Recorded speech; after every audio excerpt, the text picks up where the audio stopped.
I'm 73 years old, and as it turns out, my own children think I'm an ATM machine. I never thought I'd live to see this. My name is Orson Bradley, and all my life I've been a surveyor, a man who measures the ground and helps architects figure out where and how to build. Not the most glamorous profession, but it gave me a steady income and a way to provide for my family. I've lived in Round Rock, Texas for almost 40 years, a quiet suburb where everyone knows each other and where Dorothea and I bought our house back in the early 80s. Dorothea was the love of my life. We met at a college dance, and from that moment I knew she was the one. We lived together for 49 years. 4 years ago she passed away, pancreatic cancer, diagnosed too late. I still wake up sometimes and reach out to her side of the bed, even though I know I'll only find cold sheets there. Wesley is our only child. He was born when we were in our mid-30s and was, as Dorothea used to say, our little miracle after 5 years of trying without success. Maybe that's why we spoiled him too much. I don't know where we went wrong in our parenting, but now, looking at a 44-year-old man, I often wonder if this is really my son. Wesley married Paris Everett 12 years ago. I remember Dorothea whispering to me during their wedding, "She doesn't love him, Orson. She loves the idea of him." My wife has always been perceptive. Paris, with her bright red hair and hypnotic smile, was 10 years younger than Wesley, and when they met, she was working for his company as a junior office manager. Now she's an administrator at some fancy beauty salon downtown. I've never seen her really interested in work. It's always been something temporary for her, waiting for real life. Wesley works as an accountant for a company that makes parts for farm equipment. Stable job, decent paycheck. They live in a nice house in a new neighborhood, have 2 cars and a country club membership. Not millionaires, but certainly not poor, and yet every month they find a reason to ask me for money. After Dorothea's death, it became more noticeable. At first, they'd stop by almost every weekend to check on me, bring me food. Sometimes Paris even cleaned the house. I was grateful for the company. Loneliness is a strange thing. It creeps up unnoticed, especially in the evenings, when the house falls into silence and the ticking of the clock becomes deafening. At such times, the presence of another person, even if it's your not-so-nice sister-in-law, seems like a lifesaver. But gradually, I began to notice a pattern. Every visit they made ended with a conversation about money. "Dad, can you help with the dental bill for Paris?" Or, "Dad, I have an unexpected car expense. Can you help me out?" They were relatively small amounts at first, and I saw no reason to say no. I had savings, a not-so-small surveyor's pension, plus Dorothea's insurance. I could afford to help my only son, but my appetite grew. A year after Dorothea's death, Wesley talked about vacation for the first time. "Dad, Paris, and I are so exhausted. You can't imagine the stress we've been under at work. The doctor says I'm pre-hypertensive and Paris suffers from migraines." We were sitting on the porch of my house. It was April. The trees were turning tender green, and my roses, Dorothea's pride, which I continued to grow in her memory, were beginning to bloom.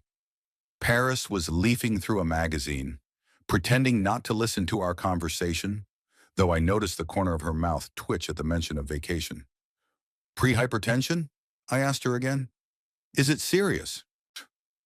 "The doctor says to avoid stress and get more rest."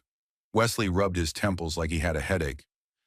"We thought about going to the Caribbean, but that's, well, not really in our budget right now." "Well, it's not really in our budget." "What about insurance?" and I asked. "It's supposed to cover medical treatment." "Insurance only covers the basics, Dad. Everything's so expensive these days." Wesley sighed as if he were carrying the weight of the world on his shoulders. "We just thought maybe you could, help. You know how rarely we allow ourselves a vacation." It was a lie. They had gone on vacation at least twice a year for the past 3 years. I knew this because each time they shared pictures on the social media, and each time they asked me for money for the trip. But saying it out loud felt somehow wrong, like I was admitting that something was wrong between us. "How much are you thinking of spending?" I asked instead. "Well, a trip for 2 people for a week is about 5,000. But if you can't afford that much," Wesley paused, looking at me with the hopeful expression I remembered from his childhood when he asked for a new toy. "I'll think about it," I replied, feeling the irritation building inside. This wasn't the best time for this kind of talk. "Sure, Dad," Wesley agreed quickly. "We just wanted to get your opinion." After they left, I sat on the veranda for a long time, looking at Dorothea's roses. "What would you do, Thea?" I asked into the void. I could almost hear her answer. "Don't let them use you, Orson. You deserve respect." But in the end, I paid up. Not 5,000, but 7, because Paris called a week later and said they had found the perfect match. But it was a little more expensive. I wired the money and got an enthusiastic text back with lots of smiley faces from my sister-in-law. It became a tradition. Every few months, they would find a new reason why they needed the money. It was a leaky roof, a broken-down car, an investment that was sure to pay off. And each time I gave in, telling myself it was the last one. After they returned from the Caribbean, Wesley came by to thank me in person. He brought a bottle of rum and a souvenir plate. "Thanks, Dad. That was just what we needed." "Are you feeling better? Is your blood pressure back to normal?" I asked, remembering his pre-hypertension. Wesley blinked as if he didn't know what I meant, then nodded quickly. "Yeah, sure. The doctor says he's fine. The sea works wonders." At that moment, I realized I'd been duped. There was no pre-hypertension. There was no medical condition. It was just that my son and his wife wanted a luxurious vacation at my expense. But I didn't say anything. Apparently, a part of me was still clinging to the image of the little boy who had once looked at me with adoration. Recently, going through old photo albums, I found a picture taken when Wesley was about 8. Dorothy and I took him fishing, and he caught his first fish, a small bass. In the picture, he's holding the fishing rod, his eyes shining with happiness, and I'm standing next to him with my hand on his shoulder, so proud. I stared at that photo for a long time, trying to understand when and how my son turned into a man who only sees me as a source of funding for his comfortable life. 2 weeks ago, they came again. Paris was especially nice, bringing homemade pie, which I'm sure she bought at the store, helping me dust the top shelves, and even showing me how to use a video calling app so we could chat when they left. "Where are you going?" I asked, even though I already knew the answer. "We're thinking Mexico," Paris said, sitting down next to me on the couch as if we were best friends. Severanatolum is a magical place. White beaches, turquoise sea, ancient Mayan ruins. "Sounds expensive," I said, trying to keep my tone neutral. "Not that expensive for what's on offer," Wesley replied quickly. "It's an investment in our health and well-being. Besides, we're both turning 45 this year." "You're 44 and Paris is 34, I corrected him. "Yeah," he said, a little embarrassed. "I meant that we're both approaching important dates. Anyway, it's a special year." "And how much does a special year cost?" "About 8,000 for 10 days, Paris answered with that special smile she finds disarming. "But that's with a flight and almost full board." I looked at them, these two adults who'd come to ask the old man for money for a luxury vacation, and felt something dark and bitter building up inside. Why don't they ever offer to take me with them? Why have I only had one vacation since Dorothea's death? At the lake house that belongs to my friend Quentin. "I'll think about it," I said finally. "Sure, Dad," Wesley patted my shoulder. "We realize it's a large sum of money. Just think of it as an investment in our happiness. An investment in their happiness, not mine. Never mine." They left shortly thereafter, leaving me with the remains of the homemade pie and a bitter residue. The next day, Paris sent me a link to a hotel in Tulum. "Just so you see what we're talking about, it's a real paradise. 5-star resort, private beach, spa." I sat looking at these images and thought about how I've never pampered myself on a vacation like this. Dorothea and I had always been frugal. Our vacations usually included camping or renting a modest lake house. We were saving for retirement, for Wesley's education, for a rainy day. And now those savings were going to the luxurious whims of my son and his wife, who didn't seem to appreciate me or my money at all. 3 days later, I called Wesley and told him I'd agreed to pay for their trip. The enthusiastic thanks on their part sounded almost sincere. I wired the money and received a text from Paris saying, "You are the best father-in-law in the world. Let's get you something special." And the next day they came over for dinner. ostensibly to celebrate my generosity. Paris brought food from the restaurant. Wesley brought a bottle of wine. Everything was nice until, over dessert, Wesley leaned over to Paris and said with a smirk, looking at me, "Face it, honey, Daddy's just our walking wallet." And they both laughed, like it was the funniest joke ever. At that moment, something in me snapped completely. I didn't sleep much that night. My son's words kept playing in my head like a broken record. Just our walking wallet. I tossed from side to side, trying to find a position where my old bones wouldn't whimper and my heart wouldn't clench with resentment. When Dorothy and I had decided to have a child, I had imagined that I would have support in my old age, that my son would be my friend and support. I never imagined that I would become just a source of funding for him. By morning, I had made the decision that I would no longer silently tolerate their attitude. But action had to be taken carefully. A complete withdrawal of financial support would likely cause me to lose the crumbs of attention they were giving me as well. I needed something more enlightening. The week passed relatively quietly. I didn't call Wesley or Paris, and they were too busy planning their vacation to visit me. Friday night, the phone rang. Wesley's name popped up on the phone screen. "Dad, we were thinking," he began without preamble, "maybe we could go to that new restaurant downtown for dinner tomorrow night. I hear they have great steaks there." "Hadley's Grill?" I asked, even though I knew exactly what restaurant I was talking about.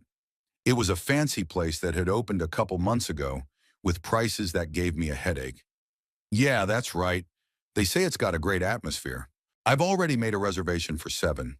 You're free, right?" Of course I was free. I was always free when Wesley suddenly remembered I existed, especially after I'd wired them the vacation money. "Yes, I'm free," I answered after a short pause. "Great. I'll see you tomorrow then. And Dad, wear that blue jacket Paris and I gave you for Christmas. It looks great on you." He disconnected without waiting for me to answer. I glanced at the phone in my hand, an old model that I refused to change, despite Wesley's constant teasing that it's time to live in the 21st century, Dad. I loved the simplicity of that phone. It made calls, sent messages, and that was enough. No apps watching my every move, no notifications to distract me from real life. On Saturday, I pulled that particular blue jacket out of my closet. It was really nice. Quality fabric, perfect fit. One of those gifts they gave with the express intention of making me look presentable in their company. I put it on, looked at myself in the mirror. Gray hair neatly trimmed. I've still been going to the same barber, Roy, for 30 years. Deep wrinkles around my eyes and mouth. The face of a man who has lived a long life. The face of a father whom his son considers just a wallet. I arrived at the restaurant at precisely 7 o'clock. Wesley and Paris were already waiting out front. Paris was in a new dress, dark green, emphasizing her red hair. Around her neck was a necklace with emeralds that I'm sure cost a small fortune. Wesley was wearing a suit I hadn't seen before. They looked like a successful couple ready to enjoy an evening at an expensive restaurant. On me, of course. "Dad, you look great," Paris exclaimed, kissing me on the cheek. She smelled of expensive perfume. "I told you that jacket looked great on you." "Thank you," I said discreetly. "You look good, too." "Our table's ready," Wesley said, putting an arm around my shoulders. I ordered the one overlooking the river. The restaurant inside was even more pretentious than I'd expected. Dark wood, dim lights, waiters in white shirts and black vests. Our table did have a great view of the Colorado River, glistening in the setting sun. As soon as we were seated, the sommelier came over with a wine list. "What will you be drinking tonight?" he asked in a slight French accent. Before I could answer, Wesley took the list. "A bottle of Chateau Margaux 2015, please." I knew that wine. I knew its price, too. About $500 a bottle. "Wesley, how about something a little more simple?" I suggested cautiously. "Come on, Dad." He smiled his charming smile that he used when he wanted to get something. "Tonight is a special night. We want to thank you for your help with our vacation." Thank me with my own money, I thought, but kept silent. Dinner continued in the same vein. They ordered the most expensive dishes, the most elaborate appetizers. Paris talked about her vacation plans, how they were going to rent a yacht for a day to sail along the coast of Tulum, about the spa treatments she planned to attend. How about you, Dad? Wesley suddenly asked when desserts were brought to us. Don't you get bored by yourself? I'm doing okay, I replied. I have my books, my garden. You need to socialize more, Paris interrupted as she poured herself a chocolate mousse. Maybe join some kind of club for... She hesitated, obviously searching for a word that didn't sound like old people. For people your age? I socialize with friends, I said, remembering Quentin, with whom we regularly play chess on Tuesdays. I'm doing well. So, sure, Dad, Wesley patted my arm indulgently. We're just worried about you. If you were really worried, you'd spend more time with me. Not just when you need money, I thought. But again, I remained silent. When the bill came, Wesley pretended to reach for his pocket, but I knew the game. Let me, I said, pulling out my wallet. Are you sure, Dad? We were going to buy you a drink. His feigned resistance was so transparent it made me physically uncomfortable. It's okay. I put the credit card on the tray with the bill. You're so generous, Paris sang out, stroking my hand. We so appreciate everything you do for us. It was at that moment that Wesley leaned over to his wife and, lowering his voice, but not enough for me not to hear, said, He's not generous, honey. He just knows his role. Daddy is our trusted family ATM. They both laughed quietly, thinking I hadn't heard or maybe didn't pay attention. But I did hear, and this time their words hit even harder than last time, because now it wasn't just a casual joke at home, but a deliberate humiliation in a public place. I kept a stony expression on my face as the waiter processed my card. $387 for one dinner, more than I'd spent on food in an entire month. Thank you for a lovely evening, I said, getting up from the table. I should get home. I have to get up early tomorrow. On Sunday? Paris was surprised. Where are you going? I have things to do, I said evasively. Do you want us to give you a ride? Wesley offered, though I could see in his eyes that he hoped I'd say no. No, I'll take my car. Oh no. I'll see you next week then? Paris blew me a kiss. We'll stop by before we leave to say goodbye. Sure, I said, and walked out of the restaurant. The night air was cool and fresh after the stuffy restaurant. I inhaled deeply, trying to calm my raging emotions. Reaching my old Toyota, I got behind the wheel, but I didn't start the engine right away. Instead, I just sat there looking out the lighted windows of the restaurant where my son and his wife were probably still laughing at me. When I finally arrived home, the first thing I did was pour myself a whiskey. Not the cheap bourbon I usually drink, but the single malt scotch that Dorothea had given me for our last birthday together. For a special occasion, she'd said at the time. Well, if the realization that your only son thinks you're just a wallet isn't a special occasion, then what is? I sat down in the chair by the window, the same one where Dorothea liked to read in the evenings. Taking a sip of whiskey, I let the bitterness burn not only my throat but also my soul. How had we gotten to this point? Where had I gone wrong in my upbringing? Wesley had always been a bit spoiled, but as a child it seemed cute. His delight at a new toy, his joy at going to the amusement park. When did that childish thirst for new experiences turn into outright greed of a grown man? And what's worse, I let it continue. Year after year, I opened my wallet, justifying it with parental love. I just want him to have everything I didn't have, I told myself. But the truth is, I was just afraid of being all alone. Afraid that if I stopped giving money, I'd lose even the rare moments when Wesley and Paris showed up in my life. But after tonight, I realized I'd already lost my son. The Wesley I raised, the one who looked at me with adoration and called me his hero, is long gone. All that was left was this calculating grown man who only saw me as a source of funding. I finished my whiskey and made a decision. No more being the silent victim. It's time to teach them a lesson they'll remember for a long time. In the morning, I called Quentin. We've known each other since college, more than 50 years of friendship, through all the ups and downs.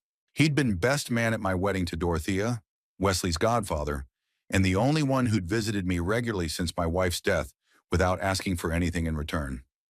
Orson, you old geezer. His voice was as energetic as ever, despite the early hour.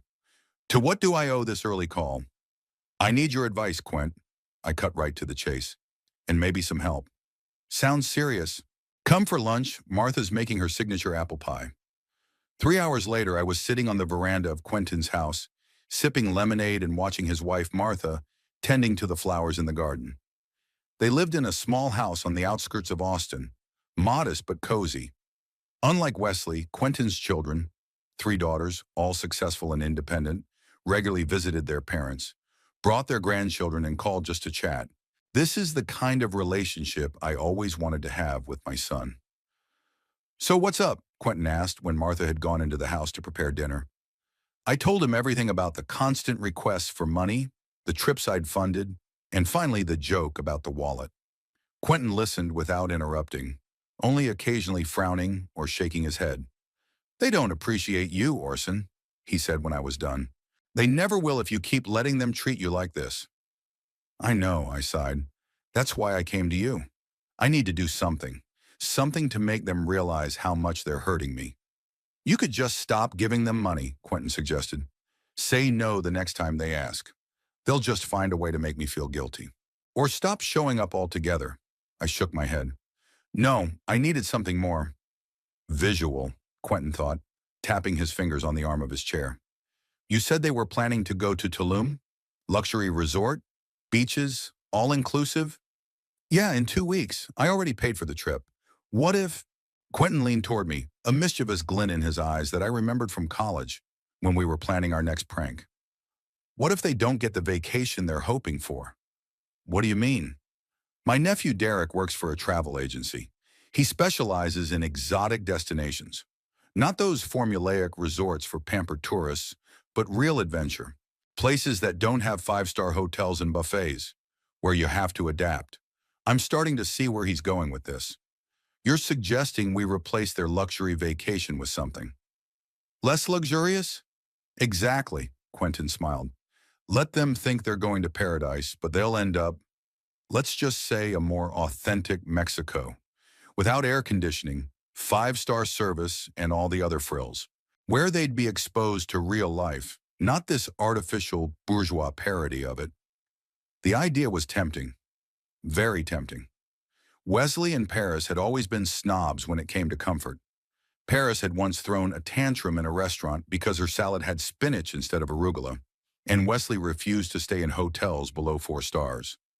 "That's pretty cruel," I said, but I couldn't help smiling at the thought of their faces when they realized that what awaited them wasn't a white beach and an umbrella martini, but something else entirely. "No harsher than calling your own father a wallet," Quentin remarked. "Besides, it will be an eye-opening experience. Maybe they'll finally realize how good their lives are because of you." We discussed the details of the plan until lunchtime, and the more we talked, the more I liked the idea. Later, Quentin called his nephew, and he promised to come to my house tomorrow to discuss the technical details. Returning home in the evening, I felt lighter than I had in many months. For the first time since Dorothea died, I had purpose, excitement, anticipation. Not the most noble of feelings, but they made the blood run faster through my old veins. "You're just a wallet," my son said. Well, that wallet is in store for a surprise they won't forget. The next day, Derek arrived at my house. A tall man of about 35 with cheerful eyes and confident movements. He didn't look like a typical tourist office worker.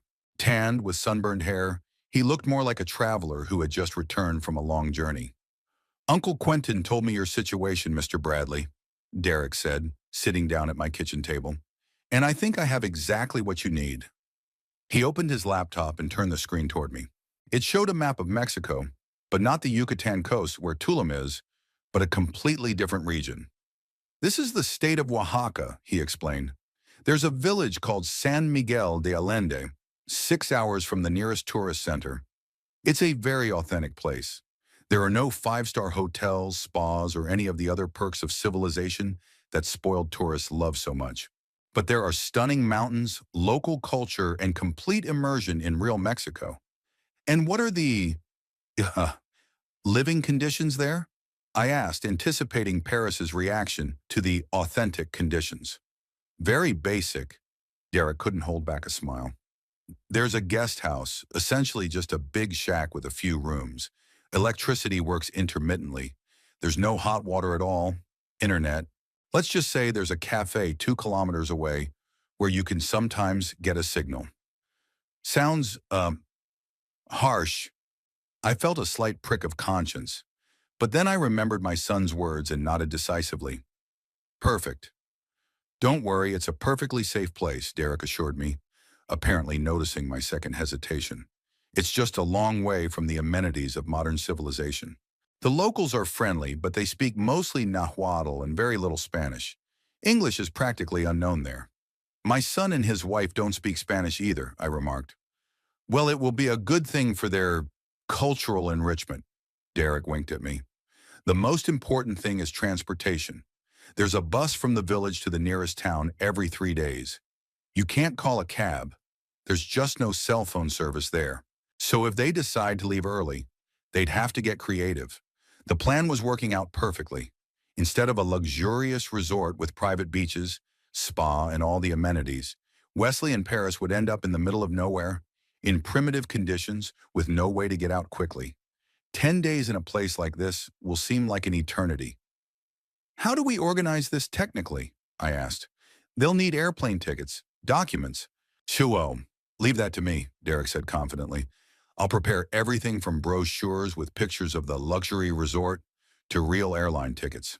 They'll take a regular flight to Mexico City, and my colleague will meet them there, explain that there have been some changes in the route, and escort them to Oaxaca. And they'll just agree to go to a different destination than they had planned. Oh, we'll make it very convincing, Derek said with a sly smile. We'll say that there's been a natural disaster in Tulum, a hurricane or something, and that all the tourists are being rerouted to safer areas, and that we organized a unique tour especially for them, an exclusive immersion into the real Mexican culture. Believe me, my coworkers are very convincing. By the time they realize they've been duped, it'll be too late. And the cost?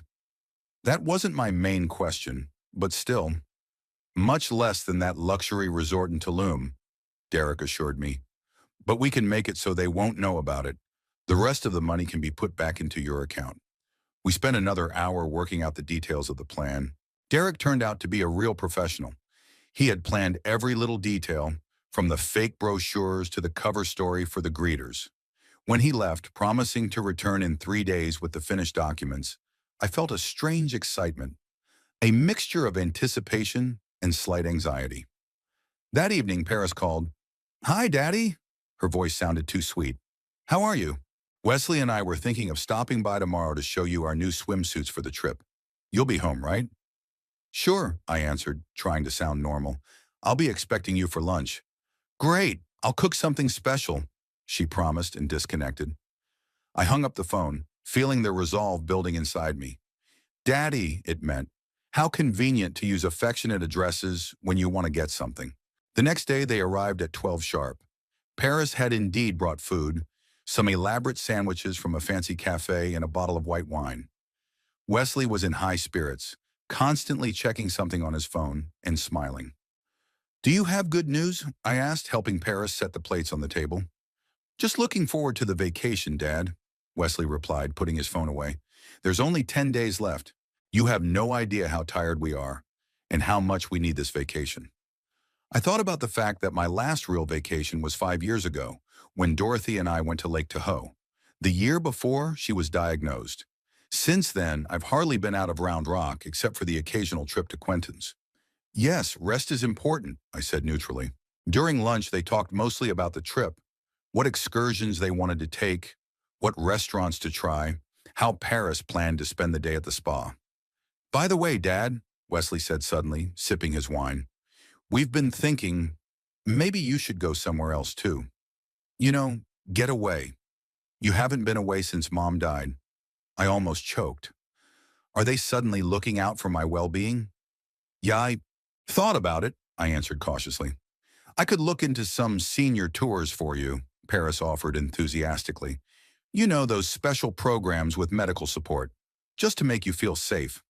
Oh, that's it. Of course, they need to make sure I can continue to pay for their lavish lifestyle, that I don't spend my savings on myself. Thank you, Paris, but I can take care of myself, I tried to say calmly. In fact, I have a surprise for you. Surprise? Wesley looked at me suspiciously. What kind of surprise? You'll see the day after tomorrow. Why don't you stop by my place before work? 8 o'clock? They exchanged glances, clearly intrigued. Sure, Dad, Wesley said at last. We'll be there. 2 days later, at exactly 8 in the morning, They showed up on my doorstep. Paris looked a little annoyed. She didn't like to get up early, and Wesley was tense. "So, what surprise did you have in store for us?" he asked, barely entering the house. I smiled and handed them a beautiful folder with the logo of Exotic Travels of Mexico, a fake agency that Derek had created specifically for our operation. "What's this?" Paris took the folder and opened it. Inside were glossy brochures with pictures of a luxury resort, taken, Derek explained, from an advertisement for a completely different hotel in Bali, a map of the resort's exclusive grounds, and a detailed program of the stay. "I decided to give you a gift," I said. "Change your reservation to a more impressive. This is a closed VIP resort in a special part of Tulum, for select clients only." Paris's eyes widened as she perused the brochure. "A private beach? A private butler? Orson, that would cost a fortune." "You deserve it, darling," I smiled, savoring the moment. "You both did. Dad, it's—" Wesley looked genuinely touched. "It's incredibly generous, but we can't accept such an expensive gift." "Of course we can," Paris quickly objected, giving her husband a glare. "Nakimtorn, if your father wants to spoil us, we should gratefully accept his generosity." "I insist," I said firmly. "Consider it my contribution to your happiness." "Thanks, Dad." Wesley hugged me, and I could hear the sincere gratitude in his voice. For a second, I felt ashamed. But then I remembered all those times when they used me, all those jokes about the wallet, and the guilt disappeared. "Here are your new tickets and documents." I handed them the envelope Derek had prepared. "The flight will not change, but you will be met differently. At the airport in Mexico City, find a man with a sign that says, Bradley Family VIP. He'll escort you to the resort's special transportation." "Oh my God, Orson, it's like a movie," Paris exclaimed enthusiastically, looking through the documents. "Can you imagine what my friends will say when they find out?" "Just don't tell anyone yet," I said quickly, remembering Derek's warning. "It's a very exclusive place, and they don't like publicity." Of course," Paris nodded, though I could see in her eyes that she was already mentally compiling a list of people she would brag to. "And one more favor," I added. "Don't call me for the first 3 days. I, too, have decided to take your advice and get some rest. I'm going to Quentin's lake house where the connection is very bad." "That's a great idea, Dad," Wesley approved. "You really need a change of scenery. Don't worry, we'll be too busy enjoying our vacation to bother you with calls." "Oh, if you only knew," I thought, but just smiled back. The next 10 days passed in feverish preparation.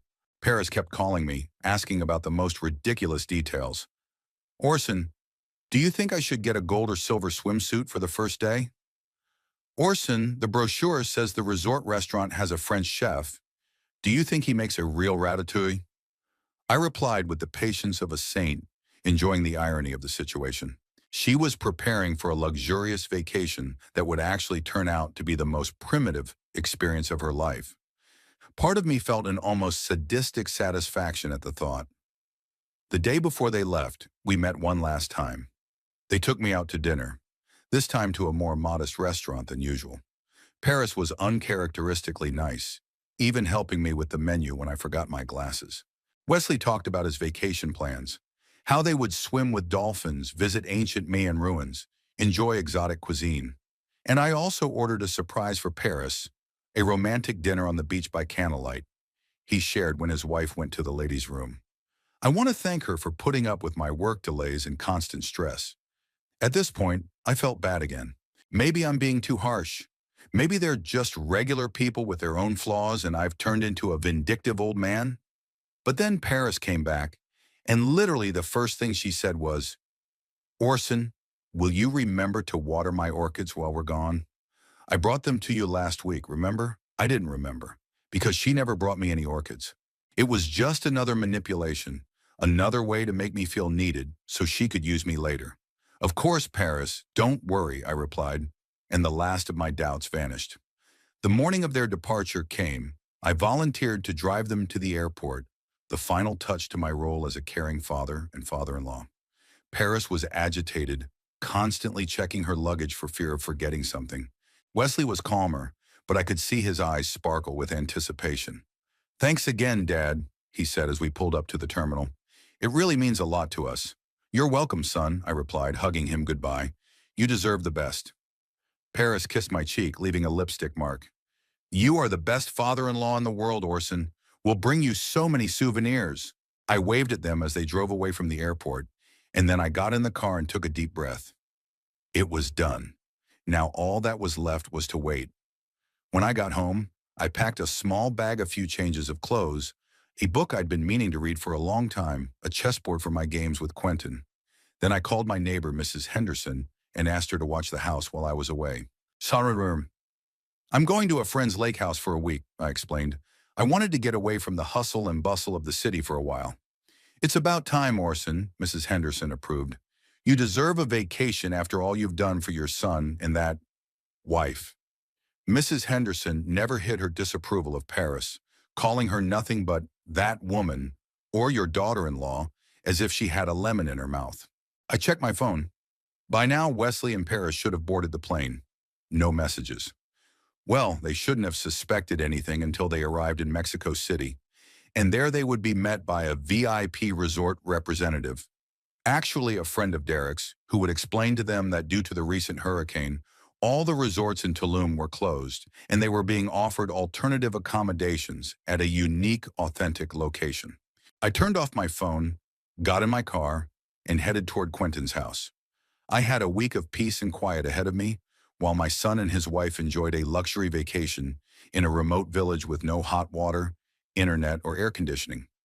The drive to Quentin's lake house took about 3 hours. It was a secluded spot away from the tourist trails, a small wooden house on the shore surrounded by pine trees. The perfect place to hide from the world and from the calls of angry relatives. Quentin met me on the porch, fishing rod in hand. Well, old man, is it done? He asked, shaking my hand. It's done, I confirmed, feeling a strange mixture of satisfaction and anxiety. They boarded the plane, unsuspecting. Great, Quentin clapped me on the shoulder. Now we just have to wait and enjoy the silence. What about fishing? There's a great bite today. We spent the day on the lake, fishing and reminiscing about old times. For the first time in a long time, I felt free. No obligations, no guilt, no need to conform to anyone's expectations. It was liberating.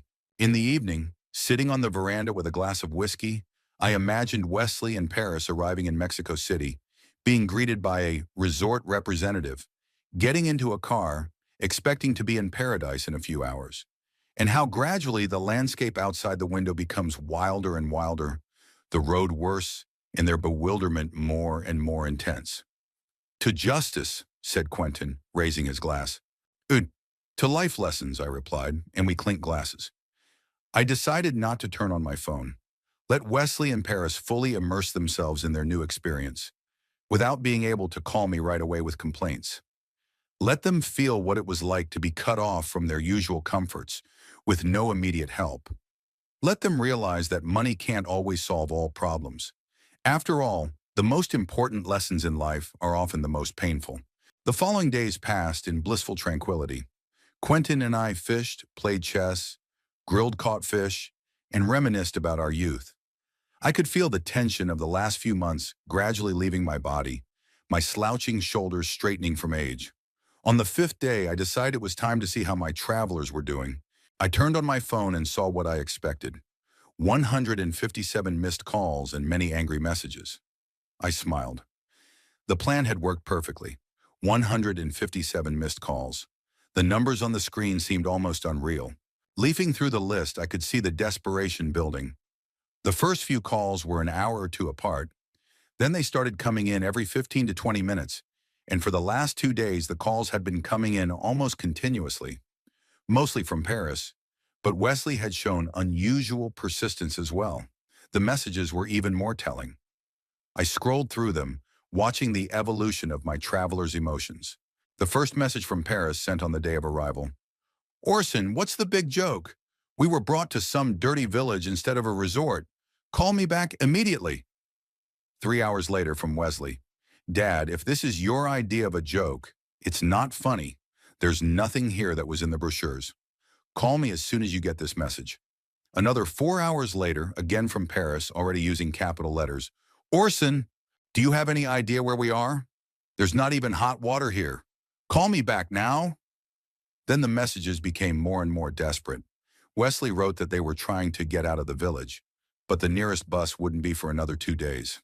Paris complained about mosquitoes, no air conditioning, terrible food, and locals who don't understand a word of English.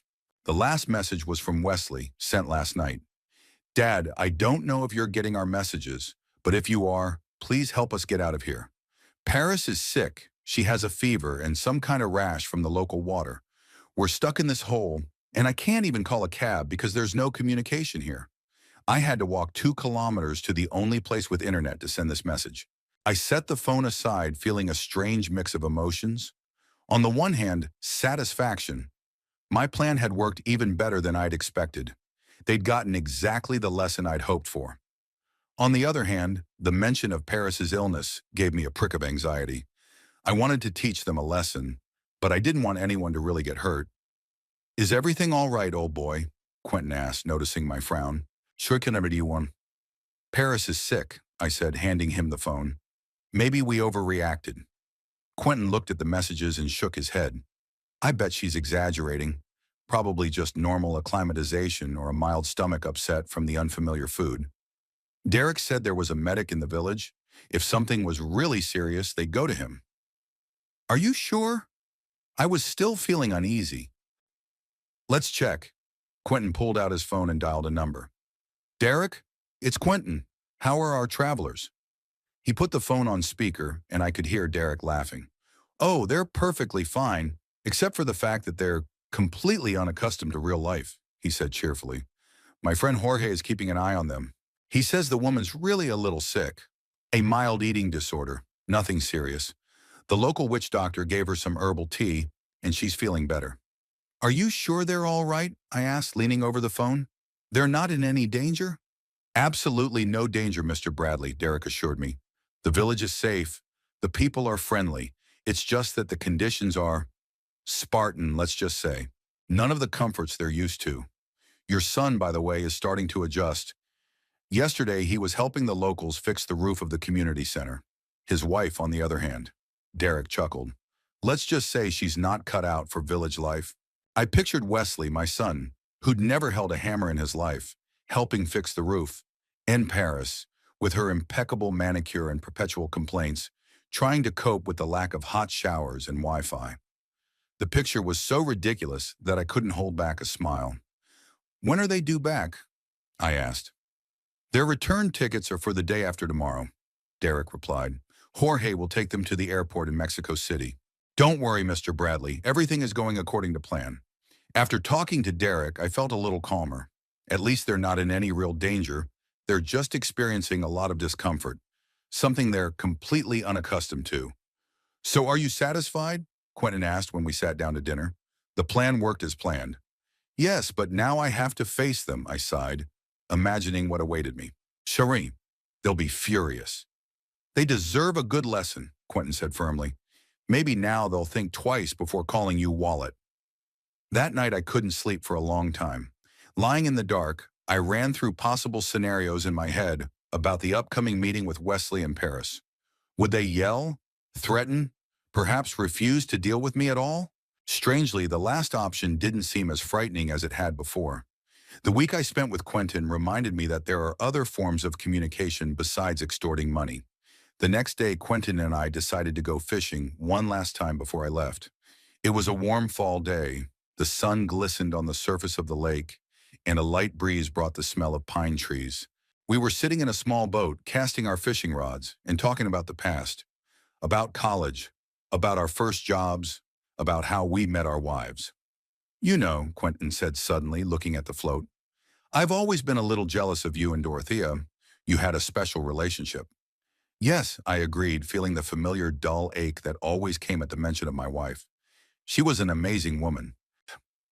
"She would have approved of what you did," Quentin said thoughtfully. "She never tolerated being mistreated." I remembered how once, when we first started dating, some drunk guy in a bar had shoved me and called me a bore. Dorothea, a frail girl about 6 feet tall, stood up to him and told him off so badly that the guy finally apologized and bought me a drink. She was always my protector, my bulldog, as I jokingly called her. Yeah, she'd give them a hard time. I smiled at the memory. You know, Quint, I'm not sure this lesson will change anything.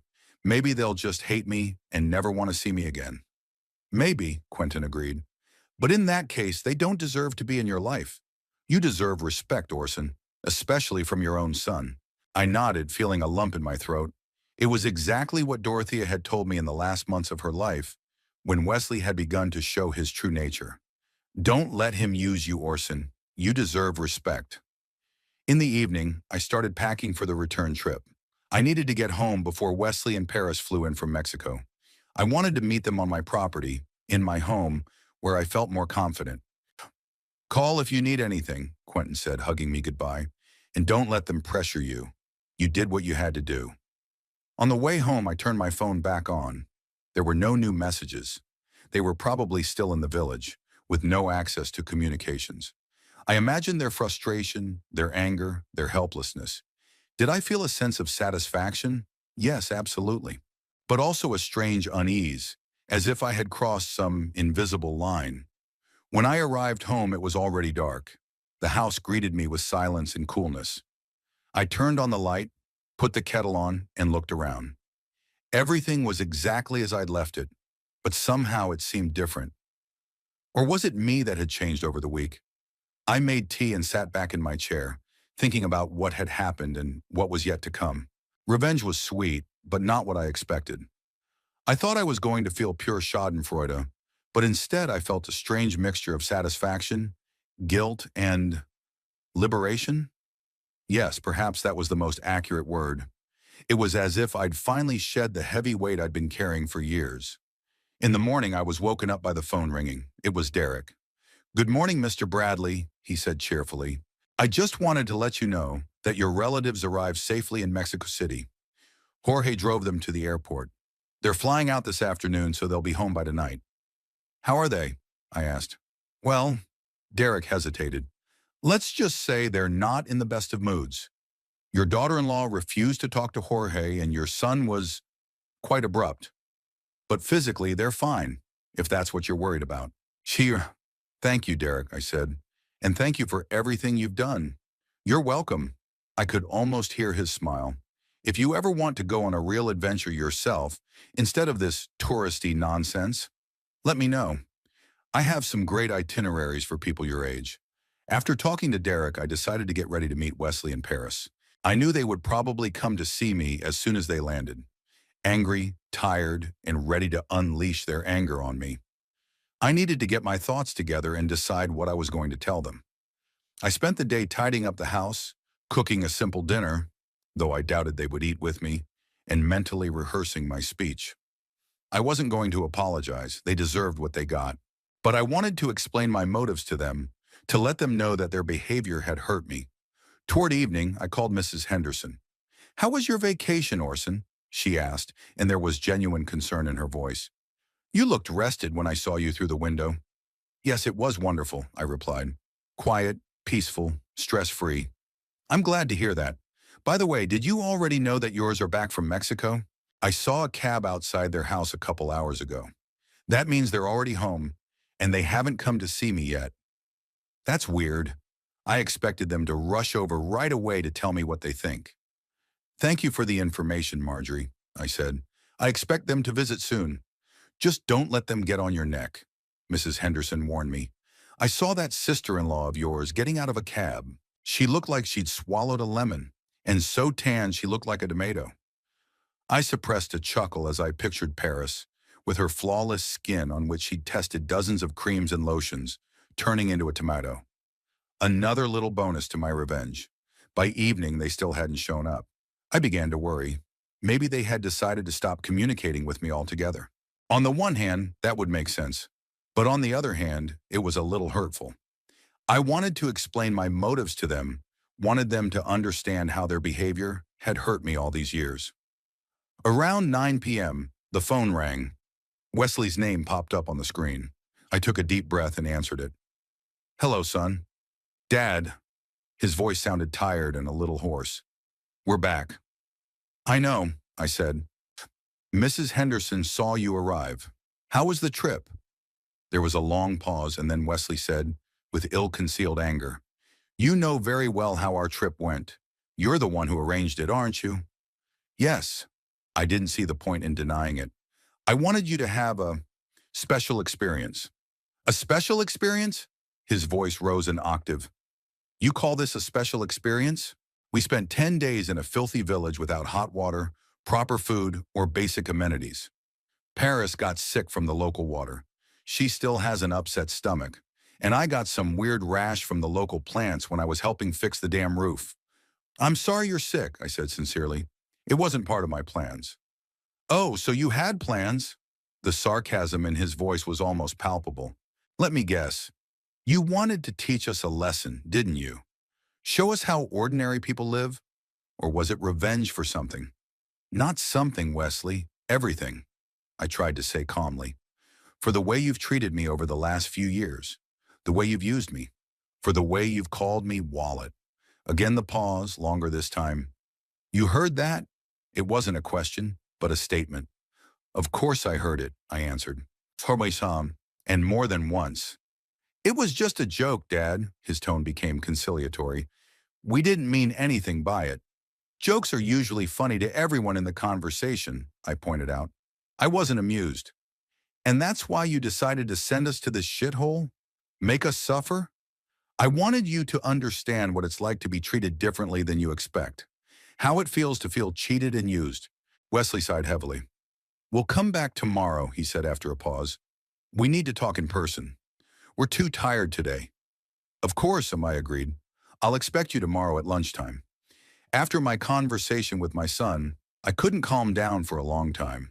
I walked around the house trying to figure out how I felt. Satisfaction, yes. A slight sense of guilt that they were sick, yes. But a strange sense of liberation and pride? Yeah, I guess that's what it was.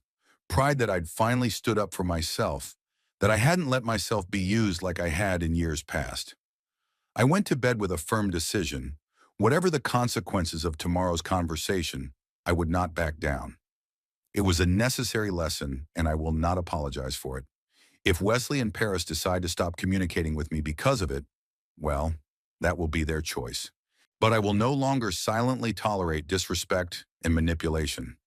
You'd be proud of me, Thea, I whispered before I went to sleep, imagining Dorothea smiling at me from the picture on my bedside table.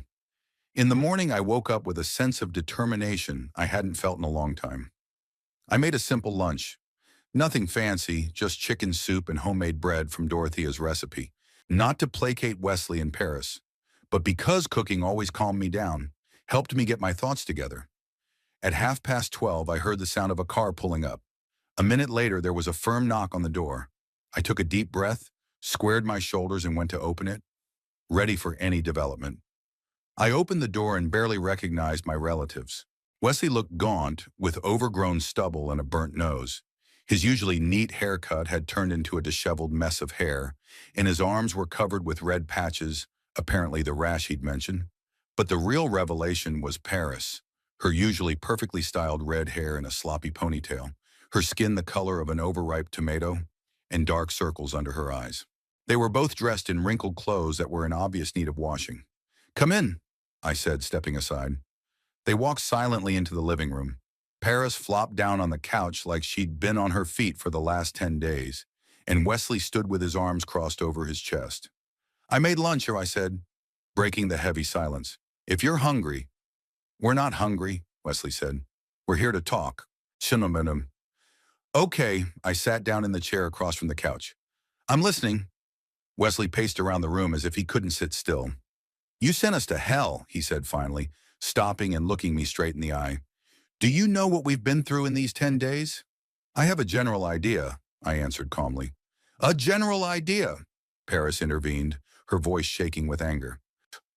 Do you have any idea what it's like to live without hot water? No decent food. No way to even call for help. Actually, I do, I said. I grew up in a house without central heating or hot water. Dorothea and I lived in an apartment for the first 2 years of our marriage where we had to heat water on the stove to take a bath. It seemed to take them by surprise for a moment. That was a long time ago, Wesley said. Times are different now. Times haven't changed that much for millions of people around the world, I pointed out. What you consider basic amenities are still luxuries for many. Don't lecture us, Paris exclaimed, jumping up from the couch. Do you know that my stomach still hurts?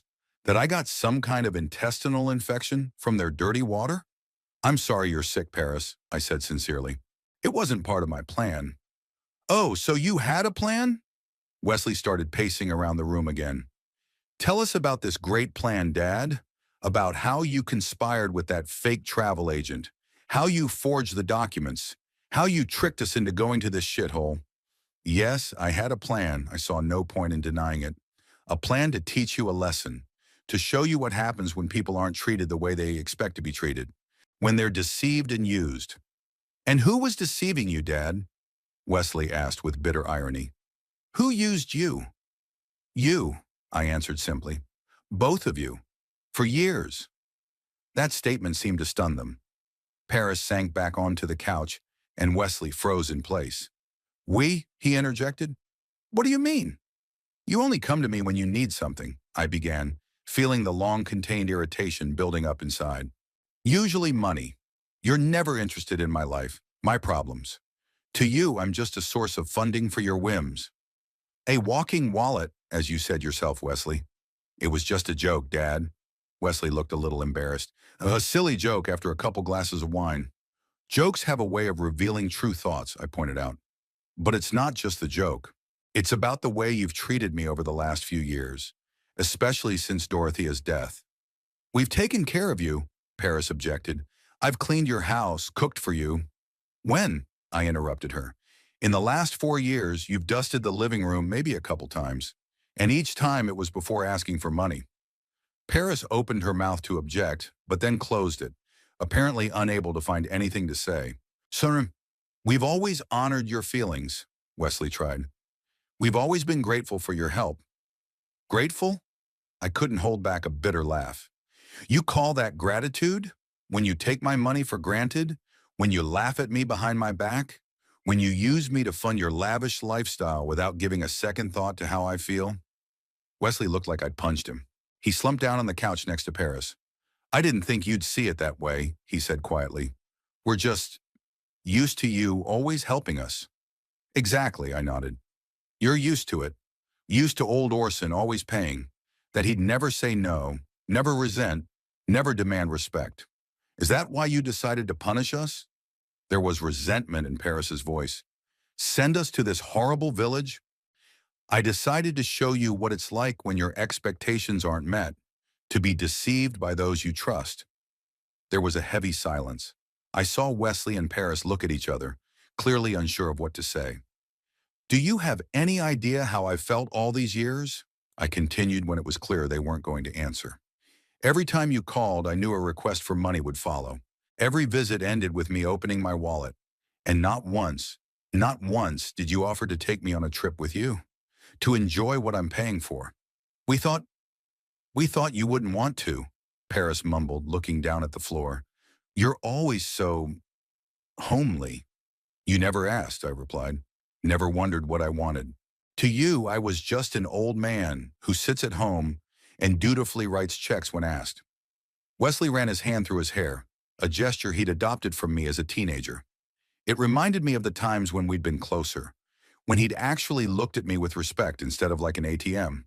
I realized that we haven't always been on the right side of things, he finally said. But what you did, it was cruel, Dad. Cruel? I shook my head. Cruel is when your own son makes fun of you and calls you a patsy. Cruel is when people who should love you only see you as a source of money. What I did was, an educational experience. An educational experience, Paris snorted, but there was no longer the same confidence in her voice. You call 10 days in filth and squalor an educational experience? Yes, I said firmly, because now you know how most of the world lives. And maybe you've learned to appreciate the privileges you have because of me. Wesley was silent for a long time, looking at his rash-covered hands. You know what's weird, Dad? He finally said. At one point, when I was helping the locals fix the roof of the community center, I really felt something special. Like I was doing something important, something real, not just sitting in an office shifting papers. This confession took me by surprise. I was expecting anger and accusations, but not this glimmer of self-awareness. They were so happy, Wesley continued thoughtfully. Near, despite the fact that they had almost nothing by our standards. They sang as they worked, joking around.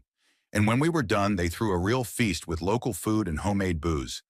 I've never seen such, uh, genuine fun. Paris threw her husband an incredulous look. What are you talking about? It was horrible. Those insects, that food you couldn't eat, those primitive toilets. Yes, it was hard, Wesley agreed, but there were some good moments. Remember that old woman who cured your stomach with herbs? Or the kids who taught us the local games? Paris frowned but didn't argue. I watched this exchange with growing amazement. Perhaps my plan had worked better than I'd expected. That doesn't change the fact that what you did was wrong, Wesley said, turning to me. You tricked us, sent us to a dangerous place without our consent. Not that dangerous, I countered. Derek assured me that the village was perfectly safe, and you had his friend Jorge to watch over you. The same Jorge who'd brought us there under false pretenses and then left us in the care of locals who didn't even speak English? Paris raised an eyebrow sarcastically. Yes, just the paragon of caring. He checked on you regularly, I said, and he was in touch with Derek. If there was any real danger, he'd get you out of there. That's not the point, Wesley said. The point is that you lied to us, betrayed our trust. How have you betrayed my trust all these years? I asked quietly. Every time you've used me for your own purposes? Wesley lowered his eyes. Paris crossed her arms over her chest, but remained silent as well. I didn't mean to hurt you, I continued. I wanted you to understand how I felt. I wanted you to feel the same helplessness and frustration I felt every time I realized that you were only interested in my money and not in me. That's not true, Wesley objected, but without much conviction. We care about you. We do? I raised an eyebrow. Then why don't you ever ask how I'm doing? What I'm doing? What's bothering me? Why don't you ever just call without asking for money? Wesley and Paris looked at each other, clearly unsure of what to say. We're just used to you being all right, Wesley finally said. You've always been so self-sufficient. Self-sufficient? I grinned bitterly. Or just comfortable. I didn't complain, didn't cause trouble, just gave you money when you asked for it. The perfect wallet, wasn't it? Wesley flinched as if from a blow. Nessim, you never said it bothered you, he said after a pause. You always seemed happy to help. Because I was afraid, I admitted. Afraid that if I said no, you'd stop coming altogether. That I'd lose my last connection to you, Wesley, my only son. That admission seemed to shake him. He looked at me with an expression I couldn't quite pinpoint, a mixture of surprise, guilt, and perhaps realization. Yeah, I didn't know, he mumbled. I thought you just liked to spoil us. I love my son, I said quietly. I wanted you to have everything I didn't have, but somewhere along the way, it turned into something else, a relationship based not on love and respect, but on financial transactions. There was a long, heavy silence. I could see Wesley struggling with himself, the different emotions alternating on his face. I don't know what to say, he finally said. I didn't realize I treated you like that. Most people don't realize how they treat others until it's clearly shown to them, I said. That's why I arranged for you to have this educational experience.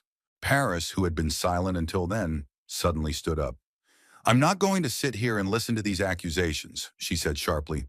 You put us in danger, humiliated us, made us suffer, and now you're trying to justify it with some high-minded talk about lessons in education?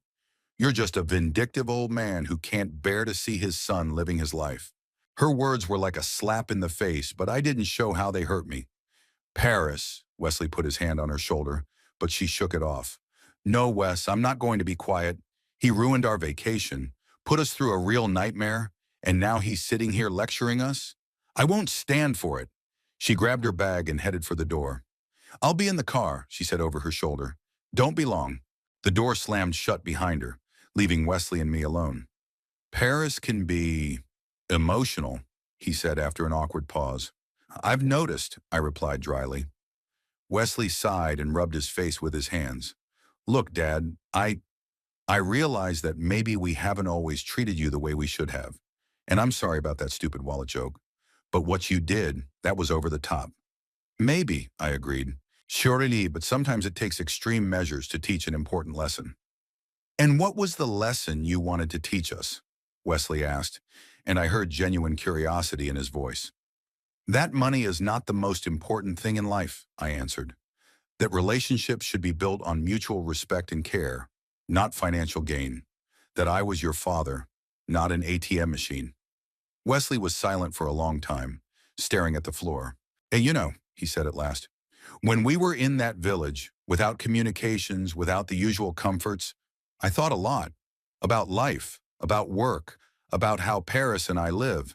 And I realized that we're in some kind of meaningless race, always wanting more stuff, more fun, more luxuries, and we're never really satisfied. I listened to him with growing amazement. This was not the Wesley I'd known for the last few years.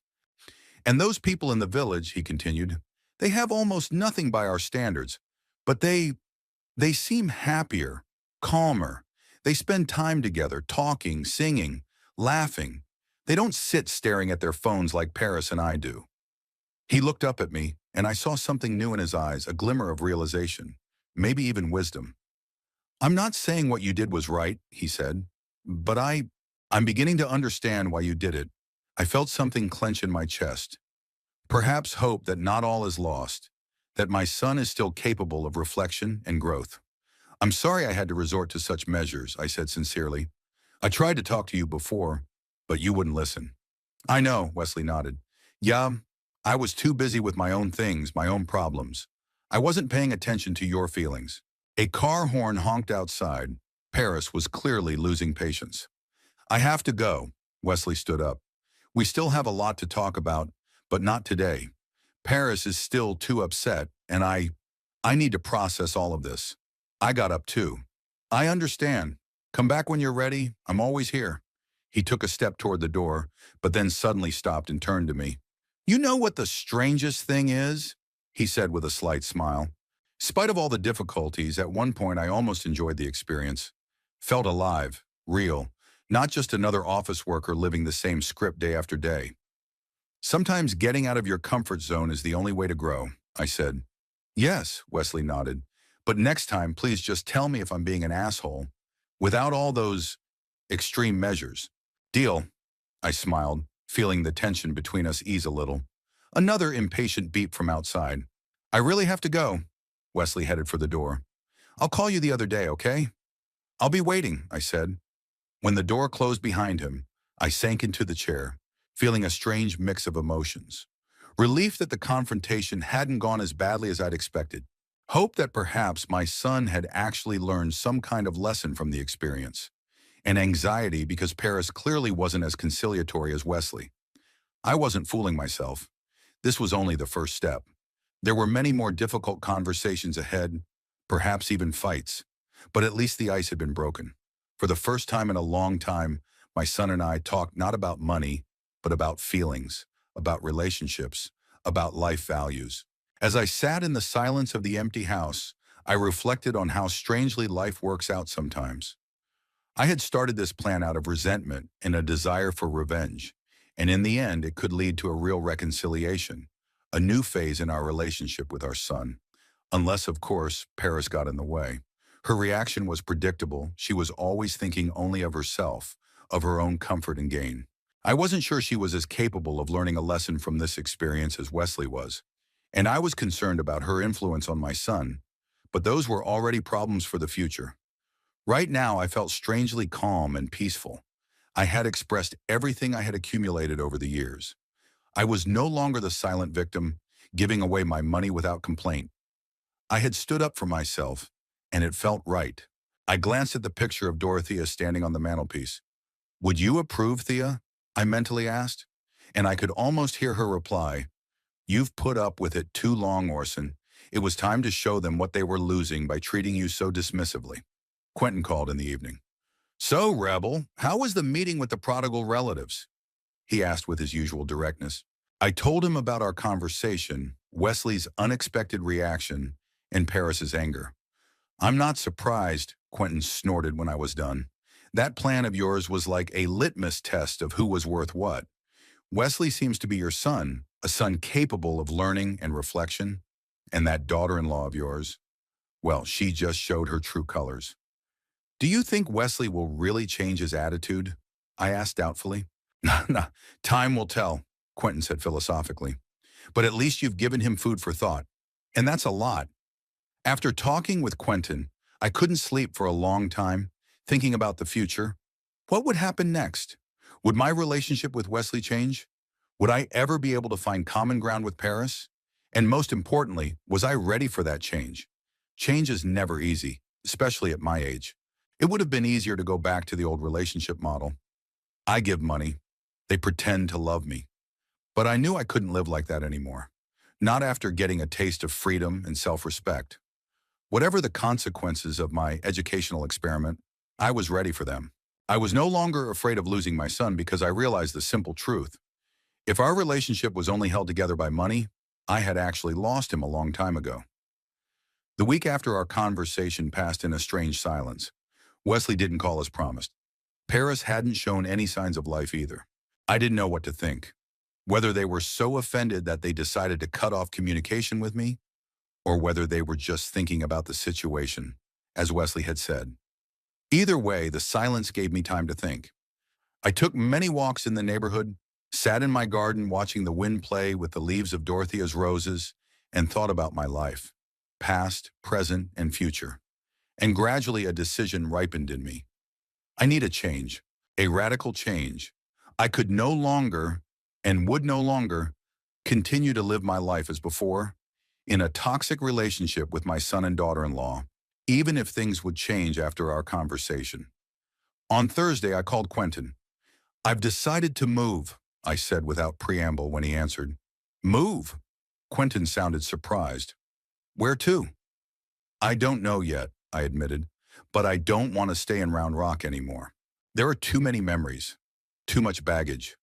Quentin said thoughtfully. What about Austin? Martha and I have been thinking about selling our house and buying something smaller for a long time.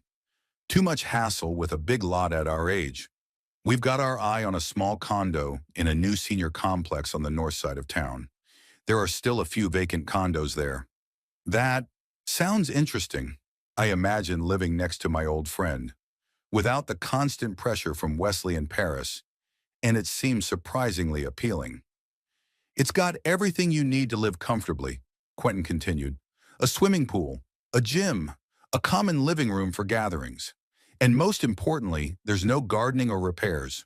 It's all included in the monthly maintenance fee. How much does the apartment cost? I asked, mentally calculating my savings. Quentin said it was affordable, especially since I could get a lot more from my current house in Round Rock. I'll think about it, I promised, and maybe next week I'll come and see it. Great, Quentin sounded enthusiastic. Imagine how great it would be to be able to play chess every day, not just on Tuesdays. After talking to Quentin, I felt a surge of energy and determination.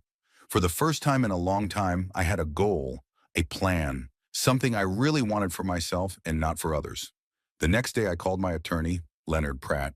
We had known each other for about 30 years. He had helped with the paperwork when Dorothy and I bought the house, and had handled all of our legal matters since then.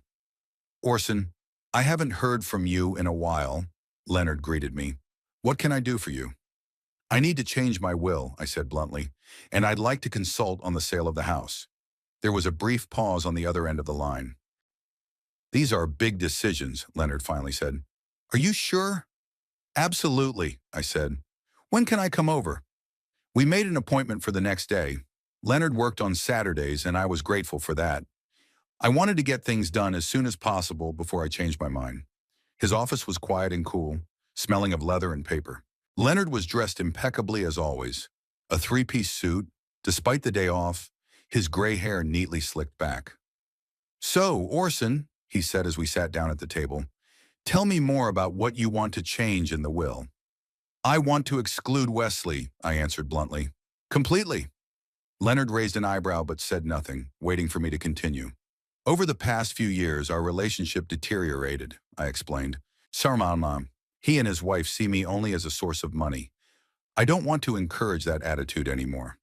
I understand, Leonard nodded. But cutting him out completely is a big step. Are you sure you don't want to leave him at least something symbolic? I wondered. Leonard was right. Full exclusion could look like an act of revenge or resentment, and I wanted it to be a conscious decision based on common sense, not emotion. Okay, I agreed. Let's leave him my personal belongings, photos, books, family heirlooms. But all financial assets and real estate I want to bequeath to charity. What kind of charity? Leonard asked, making notes. I thought again. Dorothea always supported educational programs for underprivileged children. She said that education is the key to a better life, and if a child has the opportunity to learn, he or she has a chance to change his or her destiny. The Bright Future Foundation, I said. They help children from poor families to get an education. Dorothea supported them. Leonard wrote it down and raised his eyes to me. Do you realize that Wesley could contest the will? As an only child, he has certain rights. Let him try, I said firmly. I have the right to manage my estate, and I'm not leaving him destitute. He's got a good job, a house, savings, everything I've already given him. Leonard nodded and continued filling out the paperwork. What about the house? He asked after a while. Did you say you wanted to sell it? Yes, I confirmed. I plan to move to Austin, to a condominium for seniors. It's near my friend Quentin Miller. I know some good realtors who could help with the sale, Leonard suggested. It's a good seller's market right now, especially in your neighborhood. We discussed the details and I signed all the necessary paperwork. When I walked out of Leonard's office, I felt strangely relieved, as if a heavy weight had been lifted off my shoulders. The decision had been made. The first steps had been taken. On my way home, I stopped by the real estate agency Leonard had recommended. A young woman named Samantha listened to me enthusiastically and promised to come back the following week to appraise the house. She also showed me several condominium options in Austin on her computer, including the one Quentin had mentioned. This is a great complex, she said, showing me the pictures. It's new, it's well-maintained, and it's designed specifically for seniors. It has all the amenities you need and 24-hour medical care if you need it. On Wednesday, I drove to Austin to look at the condo. Quentin met me at the entrance to the complex, a modern 3-story building surrounded by a manicured garden. How do you like it? He asked as we walked up the path to the main entrance. It looks impressive, I admitted. Inside, we were greeted by a smiling, middle-aged woman who introduced herself as Janet, the complex manager. She led us through the common areas, a spacious lobby with comfortable chairs and tables, a dining room where residents could eat if they didn't want to cook for themselves, a small gymnasium adapted for the elderly. And this is our pride, Janet said, opening the door to a large, bright room with bookcases along the walls. Our library and games room, chess tournaments, literary evenings, and other events are held here. Janet then showed us the available apartments. I especially liked one on the second floor, with a balcony overlooking the park. It was smaller than my current home, of course, but it was spacious, bright, and most importantly, no stairs, long corridors, or other obstacles that could be a problem at my age. All the apartments are equipped with an emergency call system, Janet explained, pointing to the buttons on the walls. In case of a fall or other problem, all you have to do is push the button and medical personnel will arrive within a minute. On the way home, I thought about what I had seen. I like the complex, modern, comfortable, with a friendly atmosphere. And most importantly, I would be there with Quentin, a man who never saw me as a source of money, but simply as a friend. In the evening, I called Samantha and told her I was ready to make an offer on the apartment in Austin. She promised to have all the paperwork ready by the end of the week. Then I called Wesley and told him my decision. Are you sure, Dad? He asked. It's a big step. I'm sure, I said firmly. I loved it there, and I think I can start a new life. What about us? I could hear the uncertainty in his voice. I mean, I understand that you have every right to move, but we're going to see a lot less of each other. Austin's not that far away, I pointed out. An hour away. You can come whenever you want. The next afternoon, Paris called me for the first time since they'd returned from Mexico. Orson, honey, she began in her usual sweet tone. Wesley tells me you're planning to move. Is that true? Yes, Paris, I confirmed. I found an apartment in Austin, and I'm going to sell the house. But it's so, sudden, she sounded worried. Are you sure you've thought this through? I've been thinking about it for a long time, I said firmly. I just found the right thing to do now. Orson, I know we haven't always gotten along, but I'd hope that after the trip incident, we could start over. Make things right. I hope so too, Paris, I said. But I need some distance to do that. I can't go on living the way I've been living. What about, finances? She asked cautiously. D'accord, you're not going to leave us without support, are you? That's it. The real reason for her call. It wasn't concern for me. It wasn't concern for a relationship. It was concern for money. I've already changed my will, I said bluntly, and I will no longer be funding your lifestyle. But Orson, her voice trembled, we're a family. Family supports each other. Yes, Paris, a family supports each other, I agreed. Das anyone. But support isn't just money. It's caring, respect, attention. Things I haven't gotten from you in years. There was a heavy silence on the other end of the line. Yeah, I understand, Paris said finally, her voice a mixture of frustration and anger. Well, do what you want, but don't think Wesley's just going to let it go. You're his father, after all. Exactly, I said quietly. I'm his father, not his ATM. I hung up the phone feeling oddly relieved. For the first time, I'd told Paris what I really thought without fear of repercussion. It was, liberating. Over the next few weeks, events moved quickly. I signed all the necessary paperwork to buy the condo in Austin and sell the house in Round Rock. Samantha found buyers surprisingly quickly, a young couple with a child who liked the neighborhood and the house itself. Wesley tried to talk to me several times about my decision, but I was adamant. I wasn't going to give up on my plans even when he implied that my excluding them from the will was cruel and unfair. I gave you everything I could when you needed it, I told him during one of these conversations. Now I want to use my money to help those who really need it, children who don't have the opportunities you had. But we're your family, Wesley insisted, though his voice was no longer as confident as before. And I'll always love you like a son, I said softly. But I won't be your ATM anymore. It's different, Wesley, and the sooner you realize that, the better for our relationship. Moving day came in late October, a clear, cool day with blue skies and a light breeze. Quentin arrived to help with the last of the boxes. Wesley showed up too without Paris. She couldn't make it, he said awkwardly. She has a meeting at the salon. We all realized it was an excuse, but no one commented. When the last box was loaded into the truck, I walked around the house one last time. Empty, quiet, without furniture or personal belongings, it seemed strangely impersonal, as if all the 40 years Dorothea and I had spent here had been just a dream. Ready? Quentin asked, standing in the doorway. I nodded, took one last look at the empty living room, and walked out without looking back. The new apartment greeted me with fresh renovations and sunlight streaming in through the large windows. Quentin, Wesley, and I quickly unloaded the boxes and set up the furniture. When most of the work was done, Wesley awkwardly stomped to the door. Well, I guess I'll be going, he said. Is everything okay with you? Everything's great, I smiled. Thanks for your help, son. He nodded, hesitated a moment, and then suddenly stepped toward me and hugged me tightly. I'll miss you, Dad, he said quietly. I'll miss you too, I answered, feeling an unexpected warmth in my chest. But you can always come to visit, alone. He understood the unspoken without Paris and nodded. I will, I promise. When the door closed behind him, Quentin clapped me on the shoulder. So, man, how's the new place feeling? I looked around, a small but cozy apartment, my favorite books on the shelves, Dorothea's picture on the table by the window overlooking the park. No more manipulation, no more jokes about my wallet, no more feeling like I was being used. You know, I said with a smile, I feel free for the first time in a long, long time.